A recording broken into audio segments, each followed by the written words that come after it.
ರಾಜ್ಯ ರಾಜಕೀಯದಲ್ಲಿ ಈಗ ಸಂಪುಟ ವಿಸ್ತರಣೆಯ ಸದ್ದು ಜೋರಾಗಿದೆ. ಮುಖ್ಯಮಂತ್ರಿ ಡಿಕೆ ಶಿವಕುಮಾರ್ ನೇತೃತ್ವದ ನೂತನ ಕಾಂಗ್ರೆಸ್ ಸರ್ಕಾರದಲ್ಲಿ ಉತ್ತರ ಕರ್ನಾಟಕದ ಮುಸ್ಲಿಂ ಸಮುದಾಯದ ನಾಯಕತ್ವಕ್ಕೆ ಮನ್ನಣೆ ಸಿಗಬೇಕೆಂಬ ಆಗ್ರಹ ತೀವ್ರಗೊಂಡಿದೆ. ಹಿರಿಯ ಕಾಂಗ್ರೆಸ್ ನಾಯಕ ಹಾಗೂ ವಿಧಾನ ಪರಿಷತ್ ಸದಸ್ಯ ಸಲೀಂ ಅಹ್ಮದ್ ಅವರಿಗೆ ಸಚಿವ ಸ್ಥಾನ ನೀಡಲೇಬೇಕು ಎಂದು ಒತ್ತಾಯಿಸಿ ಉತ್ತರ ಕರ್ನಾಟಕದ ಮುಸ್ಲಿಂ ವಿದ್ವಾಂಸರ ಹಿರಿಯ ನಿಯೋಗ ಬೆಂಗಳೂರಿನಲ್ಲಿ ಬೀಡು ಬಿಟ್ಟಿದೆ.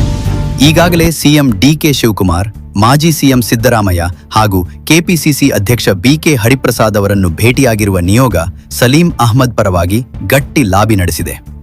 ಒಟ್ಟಿನಲ್ಲಿ ರಾಜ್ಯ ಸಚಿವ ಸಂಪುಟ ವಿಸ್ತರಣೆಯ ಬೆನ್ನಲ್ಲೇ ಈ ಮುಸ್ಲಿಂ ಧರ್ಮಗುರುಗಳ ಗಟ್ಟಿಯಾದ ಲಾಬಿ ಕಾಂಗ್ರೆಸ್ ಹೈಕಮಾಂಡ್ಗೆ ಹೊಸ ಸವಾಲನ್ನು ತಂದೊಡ್ಡಿದೆ. ಸಿಎಂ ಡಿಕೆ ಶಿವಕುಮಾರ್ ಹಾಗೂ ಕಾಂಗ್ರೆಸ್ ನಾಯಕತ್ವ ಈ ಬೇಡಿಕೆಯನ್ನು ಹೇಗೆ ನಿಭಾಯಿಸಲಿದೆ?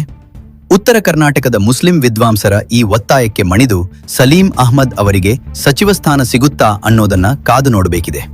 News bureau, TV10 Bengaluru. ಕ್ಷಣ ಕ್ಷಣದ ಸುದ್ದಿಗಾಗಿ ನೋಡ್ತಾ ಇರಿ TV10 ಕನ್ನಡ ನ್ಯೂಸ್.